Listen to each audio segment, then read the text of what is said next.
So basically, I'll tell you about myself. Originally from Detroit, currently based in Lansing, Michigan. In Detroit, I went to Henry Ford High School, returned back there to coach basketball as well as I played there. And I'll tell you more about the other things too. I also went into corporate America along with being an appointee of Governor Granholm. I was a lobbyist for Walmart, the largest corporation in the world, and traveled the country as their public affairs and government relations manager, and did a lot with philanthropy. But just going forward, let's get right to the crux of what we have today. Today I want to talk to you about education, sports, and charity. And if you can't remember that, just remember that ESC key that's on your keyboard. Education, sports, and charity. And just like the escape key, with education, sports, and charity, you can escape from any scenario you're in. But that ESC also stands for something else. It stands for ego, struggle, and change, which is going to be very relative to your life now and in the coming future. Okay? There was a study done by David Horton. It stated that many community college student athletes view academic success as remaining eligible and meeting the minimum requirement to be able to continue their athletic careers at a four-year institution. I hear the discussion about the progress reports and all that. Now, many of you may not think that way, but many of you may think that way. And I'm here to tell you that we really want to focus on that mindset of not just worried about the minimum requirement as it relates to your future and your success. One of the people in my book, Jimmy King of the Fab Five, and he said some really great things. Jimmy said, I don't think people realize how short an athletic career can be, even if you're blessed to have one.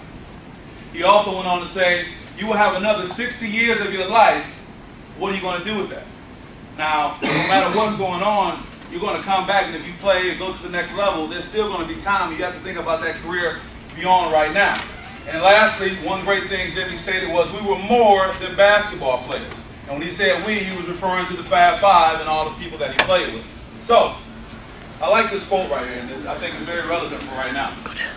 Life is pleasant, death is peaceful, it's the transition that's troublesome. I'll say that again. Life is pleasant, death is peaceful, it's the transition that's troublesome.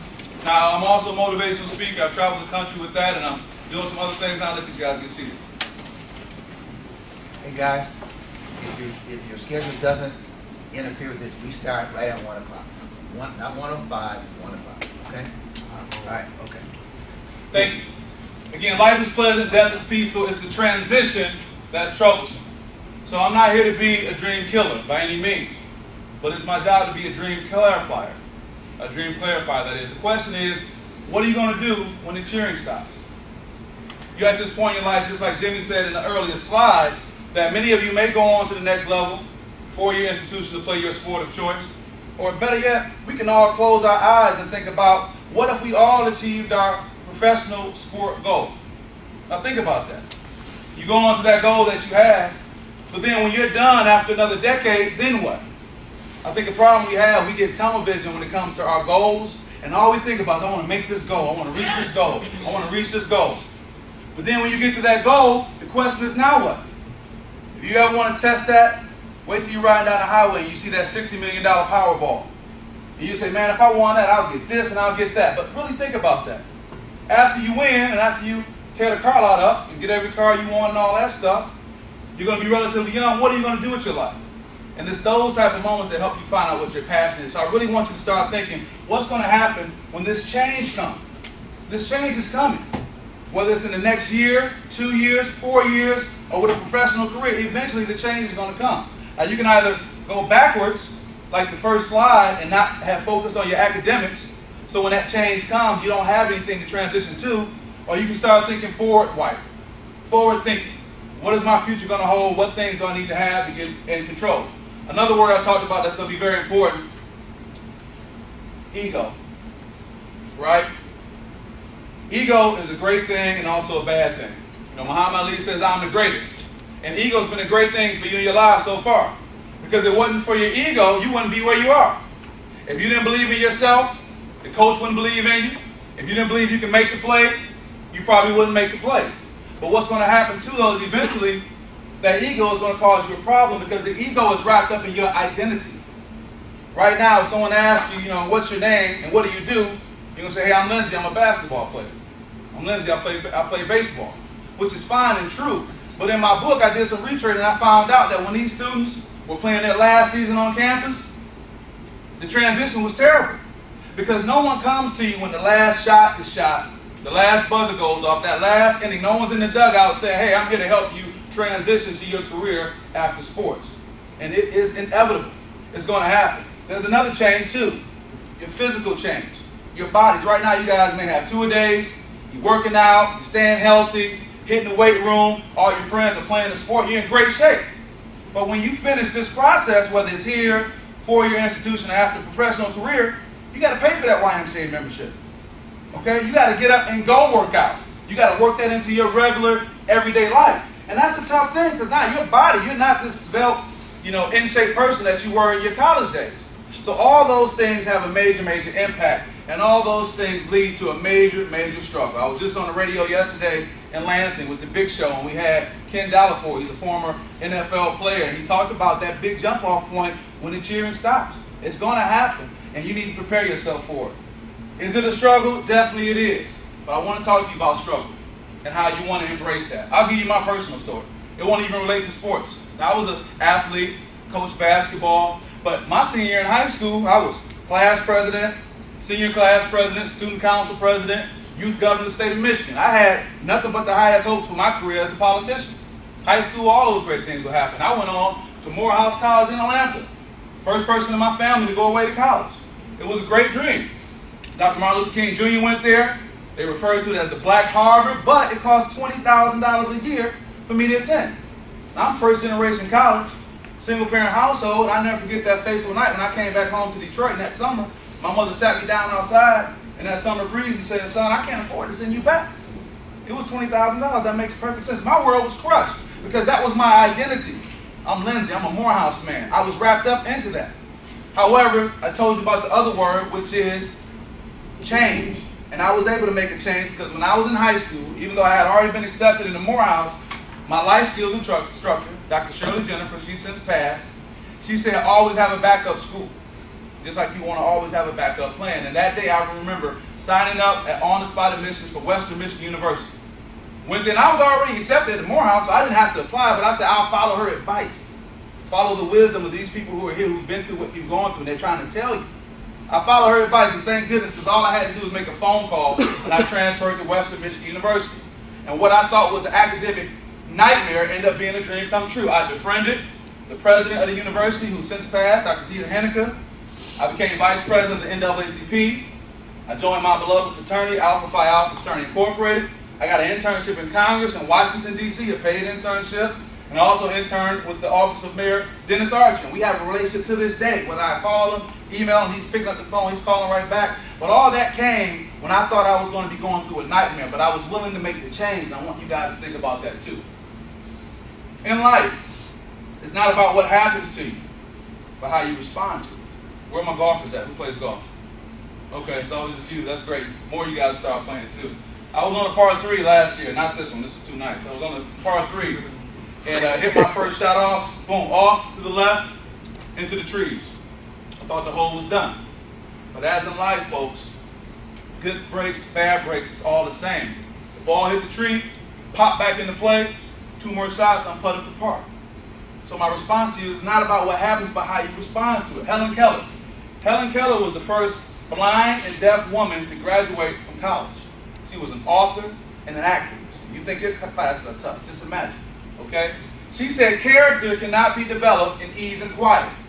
Only through experience of trial and suffering can the soul be strengthened, vision inspired, vision cleared, ambition inspired, and success achieved. I'll read again. Character cannot be developed in ease and quiet. Only through experience of trial and suffering can the soul be strengthened, vision cleared, ambition inspired, and success achieved.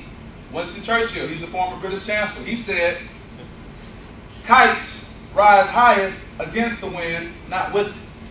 Kites rise highest against the wind, not with it. So you need to think about embracing whatever your struggle may be. Whether it's your athletic struggle you're having, whether it's your personal struggle, or going forward in your professional life, whatever your professional struggle is going to be, it's always going to be a struggle and a challenge. And the better off you are when you embrace it.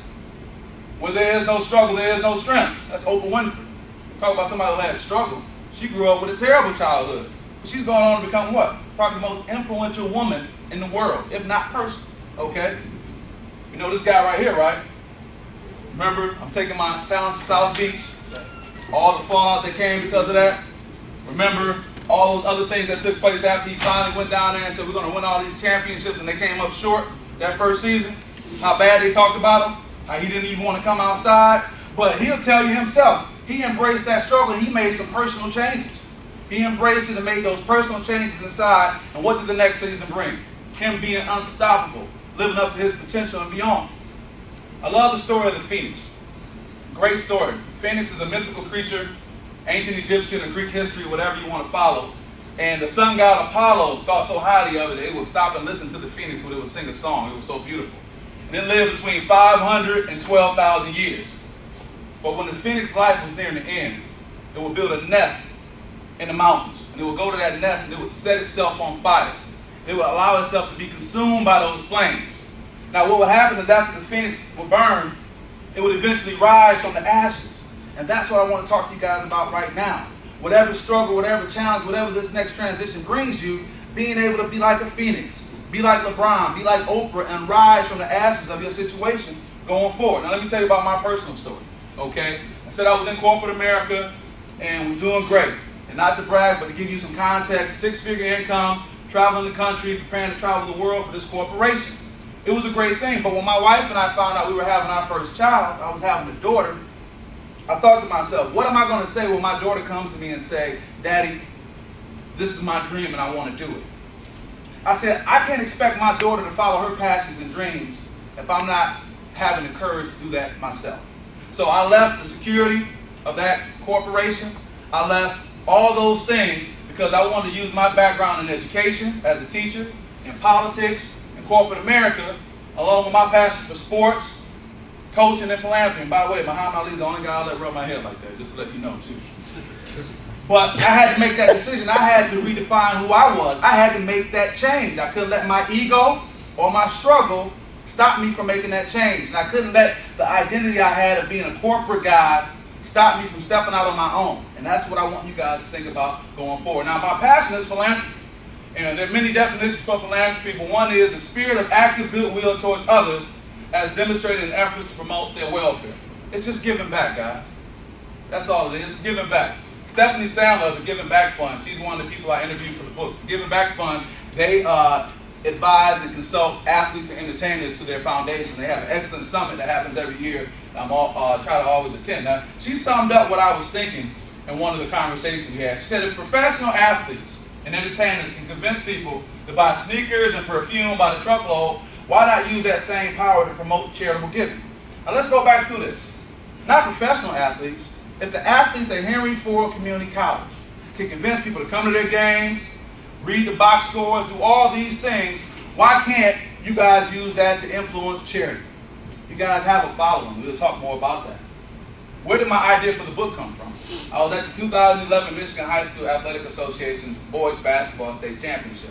And I was there, and I was sitting around, and I was watching the guys play, and the swagger these players have. And I'm not just talking about the guys, it's the young ladies as well. They had NBA swagger. And I said to myself, wow. I'm sitting there, and there was a group of guys sitting around me. They knew everything about the players. Knew where they went to high school at, of course, where they were going to college at, knew things about their family. There was a diverse group of men behind me. That game was over. I get up, I leave, go to another part of the arena. Same thing. They knew everything about the players. And as I said, I was in corporate America at the time. I had about $3 million in foundation money. I was spread throughout the country and also with some professional athletes. And I thought, wow, if these players had access to the resources that I have, what kind of impact could they make? Because at the end of the day, you are the center of your circle of influence. People know who you are. They look up to you. The scrutiny you get from High School Athlete of the Week, just this morning I looked at the Free Press News and you see the pro players, but right above that you see the amateur players. So-and-so scored this, so-and-so scored that. And everybody's reading that and following you and doing all these things. So the scrutiny and attention you get is like a professional athlete. So what I'm talking about is you want to think about how you can use that to promote charity to the next level. This is going to be good for you because at the end of the day, your ego is still a part of this equation. And that's just human nature. It's not just you. You're not the first one who had an ego issue with your transition. That's human nature. We all want to give a great elevator pitch. Lindsay, what are you doing now? I'm doing this, and I'm doing that. We all want to say something great. But with charity and philanthropy, you can use your influence and your platform to be able to not only help yourself because you have something that you're involved in that's wonderful, but you're going to help that organization. Unlikely Saviors, the Book and Philanthropic Project. This is the cover of the book. And the Book and Philanthropic Project encourages athletes not to use sports to promote themselves. I go to middle schools, high schools, and of course, colleges to talk about this program. It's a free program. We get sponsor support. And I'm happy to say, as I was telling Mr. Washington and Mrs. Taylor earlier, again, thank you for having me here too, that we just received a federal grant for student athletes in the Detroit public schools to promote health and nutrition. So that means the people who had this grant, when I came to them with my idea, they saw the influence that middle school athletes can have, and they decided to give me a grant. So imagine the impact collegiate level athletes can have. If a middle school athlete can influence their peers, their family to go on to healthy lifestyles, imagine the impact you guys can have too. And the book also talks about the 10 steps to philanthropy. It shows how you become a philanthropist by using technology and social media. Technology and social media. There's never been a generation like this before that's so ingrained in social media. You guys are probably the only generation that all of your technical or life that you've been on the computer, you've been involved with Facebook, Twitter, or some strong form of social media. Many of us in the room, not the date I said, we had to transition into that. I even heard you guys talking about who got the Valentine text going on. What was that about? All right, yeah. Okay, that's another thing. So technology, sports, and philanthropy. I heard that. Anybody know this guy right here? And Dominic Sue, I had the pleasure to work with his foundation, do some consulting with him, his family. It was a great time. He had a tweet up. Anyone heard of a tweet up? Okay, a tweet up is any type of event that's driven by social media. And he broke the Guinness Book of World Records at the University of Nebraska, his alma mater, with the tweet up. So when he came to Detroit, his family, the foundation came to me. They wanted us to help out with having a tweet up to break his own record in Detroit. Now this is during the season that the lockout was taking place. And we were putting things together, we were getting ready to make it happen, and the day before the event, the lockout ended. So he had to go back to work, thus we couldn't do it. However, this is an opportunity where he was using social media to promote charitable giving, because he was going to do some great things with his charity. So that lets you know the impact it can have, and you guys are so ingrained with it. It's like second nature to you. So he couldn't make it, but we had another guy show up. And this is Jalen Rose, you all know him, philanthropist, ESPN analyst, former NBA player, and member of the Fab Five. But what I'm so proud about Jalen is his Jalen Rose Leadership Academy. I had an opportunity to involve him and get him in the book, and it was a great time. And I'll talk to you more about that after these moments. Jalen said philanthropy is not about money. It's about time and energy and resources and caring about somebody who's not as fortunate and in need at the time. Now, I know today some refund checks may have come back, so money is a different kind of subject right now. But at the end of the day, respectfully, you guys aren't in that position. You don't have any money. And no one's mad at you for that. You're college students. You're not supposed to have money. Something's wrong. But know that it's not about the money right now. It's your time. It's showing up somewhere. It's sitting across from that kid who's looking at you with your uniform on and someone saying, you play basketball on the next level, you play baseball on the next level. That right there can change a kid's life. It's not about the money because you don't have a check to write. And to be honest, when Hurricane Katrina took place and Kenny Smith organized all the professional athletes to give, he wouldn't let them come with someone else. He said, you have to bring the money yourself. Which meant I don't want your handler or someone to write a check. No, I need you to come because sometimes your time and presence is more important. Let somebody you know pass and someone in their family pass, and you send a check. What's going to be more important? You sending the check or you showing up at the funeral and saying, I'm sorry to hear about your loss? You think about that. So at this point, you cannot use the fact that I don't have the money to stop you from doing some great things. Also, Jalen went on to say, philanthropy comes from the heart. It has a lot to do with your upbringing, staying grounded, staying humble, and not being willing to forget about those in the plight you left behind. We all know no matter where you guys went to school at, there's some kids who are just so needy, even adults, to be able to see you come back.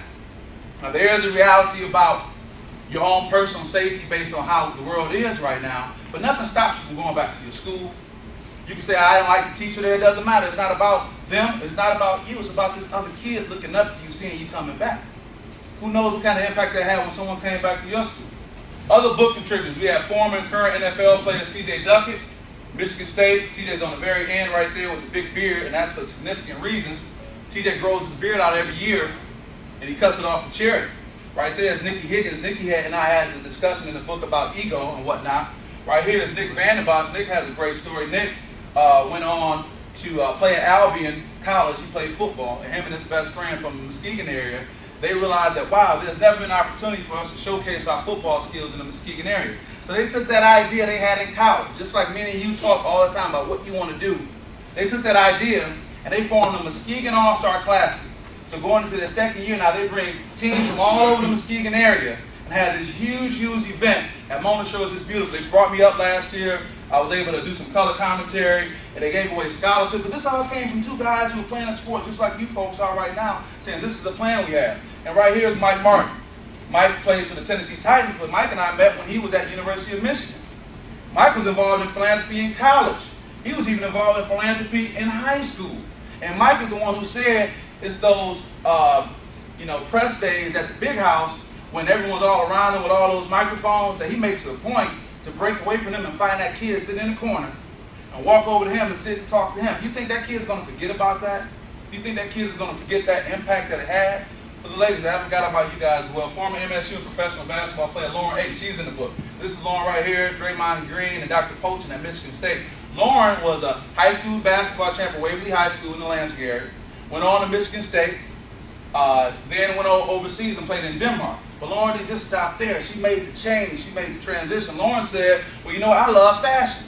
So she started her own fashion line, the Lady H fashion line. And she also started the Hidden Key Foundation, where they focus on specific cures towards cancer. And they're the only sports-oriented foundation on MSU's campus, working with MSU, looking at cancer research. Very unique. So it doesn't stop, guys. And I'll give you some more examples. Camilla Nelson. Camilla is the founder of Uplift Athletics. She ran track at Renaissance High School and Michigan State. Now, you don't hear Camilla's name because she didn't go on to play professional sports, but she had an idea. And she created this organization for student athletes in the Detroit public schools and beyond that focus on community outreach, personal development, academic enrichment, and athletic excellence. So there is no excuse why you can't take these ideas you have and merge it and make something great happen. Horatio Williams, that's a connection that Mr. Washington and I had. Horatio had a great college career that was cut short by a tragic accident. But he didn't let that stop him from giving back. He has the baseball showcase, some of you guys may have heard about. He had scouts out there and some great opportunity for baseball players in the Metro Detroit area. He has the Second Chance game, which is awesome. He brings students together who didn't get recruited. He brings college coaches in from all over the country, and they do recruitment. And I can't tell you the number of scholarships that students have received after that. He also had the MLK basketball tournament just a few weeks ago, and to my knowledge, I couldn't make it down. And they said that was one of the best games that happened in high school history. Not recent, but history, between Flint Beecher and Persia. Now, right here is at this facility that where we're going to do the tweet up at. You see all these shoes? These are shoes he donated to Detroit Public Schools. These are shoes he donated to the teams. Now, that's the one on the sports side, but his uniform drive is for kids to get uniforms at their schools, ACT, SAT that Mr. Ruben Watson is involved in, tutoring, and life skills program I do some work with myself. And here's a few things that Horatio said. He said, giving back is really the right thing to do whether you're successful or not. We all say, well, when I get paid, then I'm going to do this. No, it's not about that. There are different definitions for success, but you're a success right now. Think about how many of your classmates who didn't even make it to where you are right now. You guys are collegiate athletes. If that's not success, I don't know what is. Okay, so keep that in mind. Sometimes money is not knowledge, it's just a quick fix, so don't get caught up in the money. We're going to talk about that before we wrap up. So keep that in mind as well. And remember that regardless of your walk in life, you can reach back and help somebody. Don't think that because of where you're from that you can't have an influence or impact on somebody. Because someone's always going to be looking up to you. Someone's always going to be impressed by the things that you're doing. I'll tell you my personal situation about how everyone can make an impact. A couple years ago, I wanted to play golf for my birthday. I'm going to play some golf. So I said, the guys will get together, and we're older now, we can do a little bit more work, we can do some charitable things. So I said, hey, we're going to play golf, and then when we're done, if we got some money left over, we'll write a check and make a donation. So I called my friend Dara Munson at Big Brothers Big Sisters. I said, Dara, I'm going to play golf, and when we're done, I'm just going to send you a check and give you a heads up. She said, no, Lindsay, Arby's restaurant had been our sponsor, and they pulled out. So we'll give you our golf outing. So overnight, I went from just guys getting together to play golf to having a corporate golf outing. We raised $10,000. $10,000. That's former NFL great Charlie Sanders, Hall of Famer as well. He came out to share some words of wisdom, and we had that relationship because when I was in corporate America, I had supported his foundation. So it was nothing for me to pick up the phone and call him and have him come out. The world will make a way for you folks when you have a plan. starting today when you have that plan. These are the participants. And do know that acts of kindness are always repaid. Now, we don't want to do things for the point of just getting some stroking or someone say you did a great job, but no matter what, it's going to come back. That's Dar right there thanking me, and I didn't do it for that reason, but although you don't do it for the praise, it's going to come. It got to the point where I would go to different places and functions and introduce myself, and someone would say, hey, you're that guy that did the golf outing for Big Brother Big Sisters, right? So that wasn't my intent, but those are the things that are going to come when you're doing some good work. And the people you meet. This is when I was in corporate America, and I had worked with Walmart, and we had gave $50,000 to the foundation of Jason Richardson. He has a Man Up for him, and I was able to go out to California during the All-Star game and participate. Chris Tucker was one of the people involved. Funny guy, good guy. Camille Winbush from the Bernie Mac show, she was involved as well. And with philanthropy, it's fun. And the reality is that when you're doing philanthropic work, your interaction with these celebrities, whomever it may be, is totally different. You're not a groupie coming up, hey, I want your autograph. They're just as impressed by the work you're doing as you may be by what they're doing. And we had a good time. Camille was fun. Chris was fun. Going back and forth, we had a great relationship. And I even have contact with some of their folks to this day.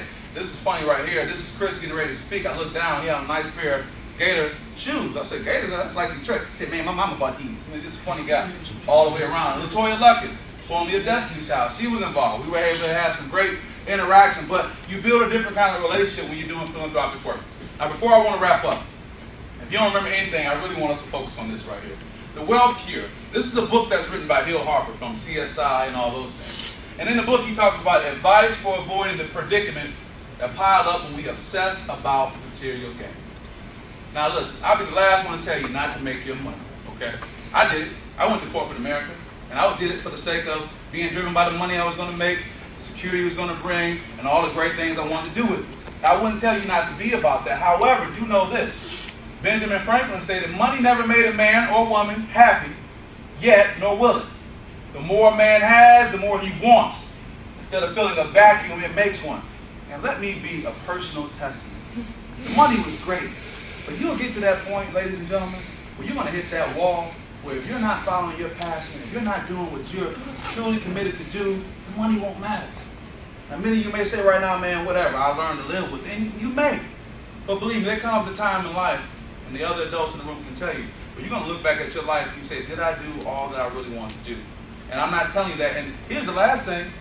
If you're passionate about something, it's going to make money for itself if you're really passionate. So, what's on your wealth factor list? I'll tell you what's on my list. What's important to me that doesn't require money? I can pose that question. I'm sure we all say your relationship with God, at least you should. Relationship with my family, being healthy, those are fine. But I want you to dig a little deeper and really think to yourself, what are some things that are important to you that don't require money? One thing for me is being able to make a connection with anyone I need to. From a politician, the president, whomever. I use Jalen Rose, for example. I didn't know Jalen prior to the book. We had been at an event together and hung out, but it wasn't like that.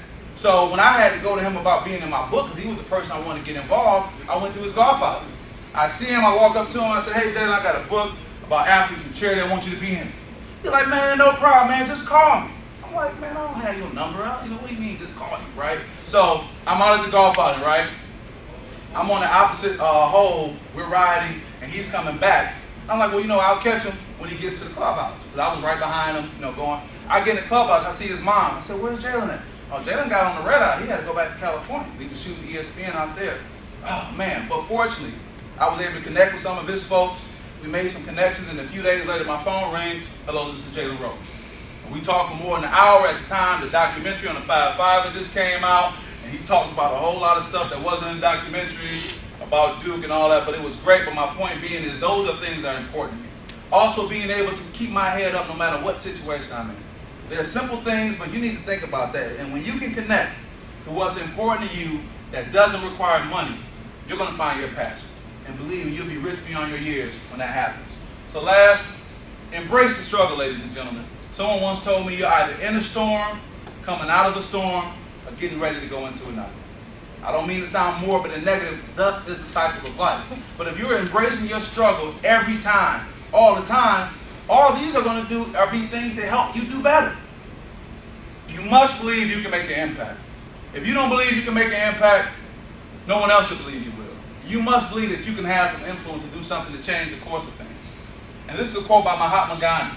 You must plant seeds to grow trees under which shade you will never sit. I'll say that again as the tree is off to the side. You must plant seeds to grow trees under which shade you will never sit. What does that mean? You have to be willing to do something that's not going to impact you. You have to be willing to do something that you won't see the benefit of. You have to be of that mindset of what can you do that's going to help maybe even a generation. And as soon as you embrace those things, you'll be living a life of freedom that you never believed of. And last, you are our society's unlikely saviors. You're it, guys. You're the people everyone's looking up to.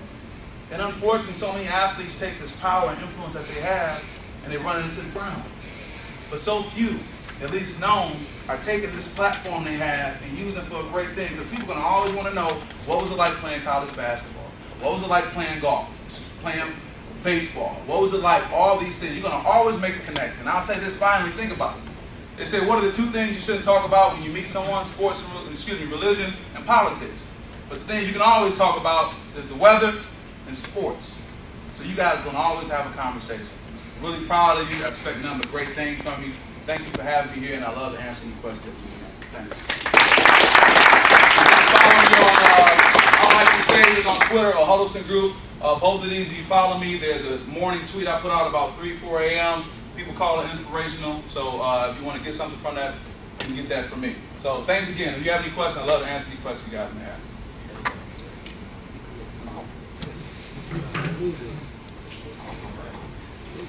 Anything? Got a long drive back, man. I'm going back to Lansing. Give me 1 or 2 questions.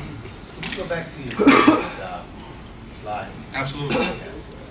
Here? Third one down. Yeah, you mentioned Mahatma Gandhi. Could you let the guys know? Mahatma Gandhi. Matter of fact, you want to know who Mahatma Gandhi is in there?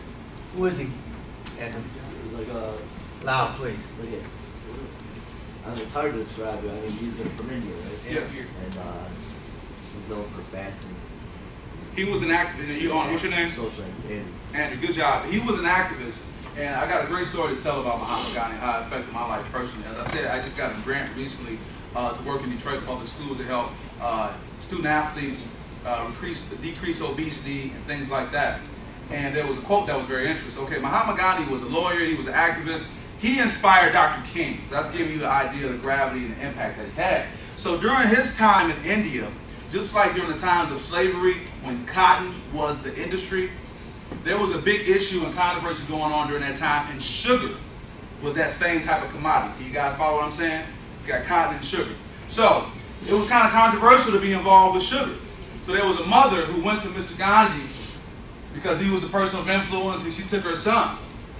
And she said, Gandhi, please tell my son to stop eating sugar. He said, I cannot do that now. He said, bring your son back in 2 months, and I'll tell him. He said, why can't you tell him right now? He said, bring him back in 2 months. 2 months ago, come back. She brings her son. She says, can you please tell him to stop eating sugar? He looks at the young man and says, son, do as your mother says. Stop eating sugar. She said, why couldn't you say that 2 months ago? He said, because 2 months ago, I was eating sugar. So he knew that he couldn't ask someone to do something he wouldn't do himself. So I'm glad you brought that up. You got to start thinking like this right now. You got to start being living examples of the things that you want to be. Mahatma Gandhi also said you must be the change you want to see in the world. You want things to change. You want gun violence to decrease. You want, violence overall to decrease. You want all these things to happen. But what kind of change are you going to make? You guys have the platform. If you start thinking like that now, it's going to better serve you. Because all these things you're doing with sports, my goodness, you are disciplined. You know about getting up early. You know about making the commitment. These things are going to transition over to the professional world. I know some CEOs, all they want is athletes. That's all they want to hire is athletes. Not only because they can relate to them and all that, but they know that there's a discipline in there. So don't let your dream stop right now. If I don't make it to the next level, I'm done. No, that's part of life. And like I said before, even if you make it to the next level, you only got 20, 30 years old and you're done. It's a wrap no matter what you're trying to do. You know? So you got to start thinking about, okay, what's my transition going to be? And lastly, if you make it to the next level and you're at 30 years old and you're done. Now, I'm 36. I'll be 37 in a few months, okay? If I was all about a sport, you need to realize that your second job, your second career is going to be more important than your first. LeBron's second career, Ray Lewis's second career, A-Rod's second career is going to be more important than his first because he's living out all that time now. And those may be some athletes who are multi-millionaires. So you can say, oh, well, they can manage their money, they can work, but money's not everything. Keep that in mind. Any more questions? Yes, sir. What's your name? Ben. Ben. What's your autograph collection like? You know what? I feel like I would have a lot of autographs. You know what? It's a very good question, Ben. I don't ask for autographs. You know what I do? I ask for advice. Flexible. I ask for advice. No, I've had many opportunities. I met Bill Lambier. This is when I was with Governor Granholm's office. He was in and he was brought the shop in and whatnot. That's another story. We'll talk about that later off camera. But anyway, my wife's going to ask me what I was talking about.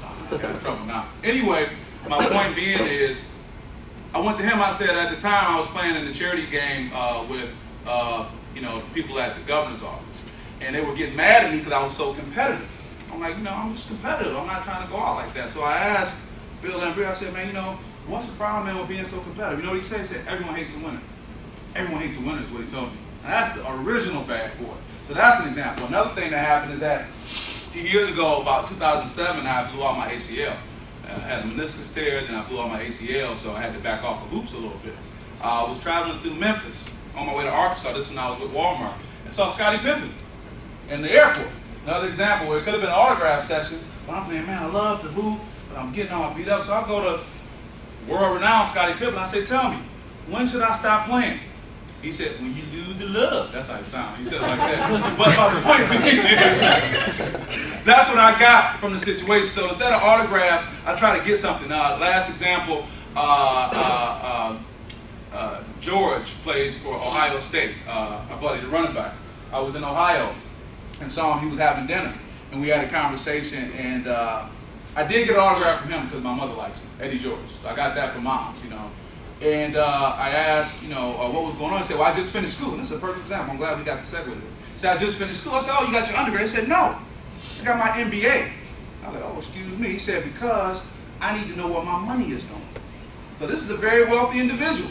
He could have all kinds of people, taking care of his stuff, his cousin, Pookie, and all those folks doing his business. But he wanted to get his MBA. He valued the education that much. Because think about it. He's still a young man. And he has business ventures and all these things going on, and he doesn't want to go down a bad route. So that's another example of how you want to take advantage of it. But you know what? I don't ask, and the one thing about the autograph situation, at least for me, people always want to talk about themselves. So they'll be willing to give some information. So to take that information from these world-class athletes, people who've had some great experience in the world, I think is invaluable. And what you'll find many times is their outlook is probably the same as yours.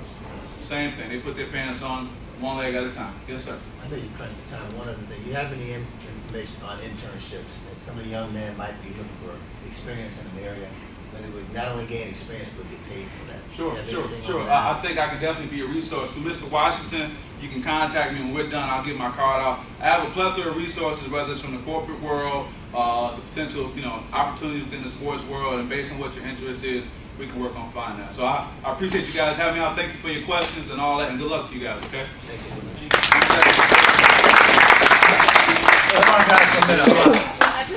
I just really appreciate your comments, and I love what you talked about. Everybody has student athletes have influence right now. Sure. They have. Do you all remember 2 weeks ago, and I just shared with you that the women's basketball team was doing the food drive at their game? Remember? I shared that with you all. Their goal was to raise 200 pounds of food. They also collected $100 to feed 300 families. Okay, 200 pounds of food. Yesterday, I was at my desk. I was reading from the National Association of Collegiate Directors of Athletics, so they send out news of what's going on all over. Now listen to this. This is how student athletes influence. We were happy. We wanted to collect 200 pounds of food. We did. Conference USA, that's a conference, an NCAA conference made up of about, 11, 12 schools in Conference USA, schools in Ohio, Illinois. 3 times. They had a food drive. Okay, they challenged all 12 schools, student athletes at all 12 schools, food drive for a 1 week period, Those students collected, listen to this, 33 tons of food. Just student athletes. And they were able to indicate, and they went to the food banks in each one of those cities, just like our food is going to Gleaner's Food Bank. These were just student athletes just like you all, but they did band together, all of their teams together, had 1 week. Can you imagine 33 tons of food? And they didn't do anything more but let people know, bring your donations to campus on such and such a day during this week. That's what an influence can do. And if they fed thousands and thousands and thousands of families throughout there, all the different cities that those schools are in. So, I mean, we were pleased. We did that with women's basketball. And what I will challenge this group now, based on this presentation we had today, is for you all, and I'm asking the coaches and Mr. Washington to help. What do you want to do? What influence do you want to have in this community? What project do you want to work on? Is it hunger? Is it helping young people? Is it literacy? You, baseball, men's basketball, women's basketball. What do you want to do to influence folks on this campus, in this community, in this greater community area? Because you can do it. You need to decide on a project and work together, and we're going to start making sure that you understand the influence you have, and we're going to help you with that. But it can be hunger, it can be anything, but I'm going to make sure you all, it's your idea, it's your choice, but you can influence. People need us on this campus, and they need us in this community, and I'm challenging them based on your presentation today, and we hope to report back to you what we're doing to influence folks. And I want to thank you for, now this year we have a theme on our campus in our athletic department. This was a time to believe at Henry Ford Community College with the HSCC Hawks. Oh, great. And we thank you for your I appreciate presentation it. Thank today. you. Thank you. And good luck to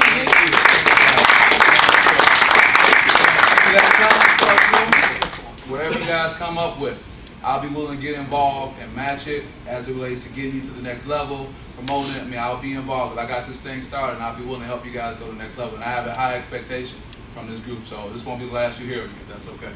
Absolutely. All right, great. Thank you, guys. Thank you. All right, great.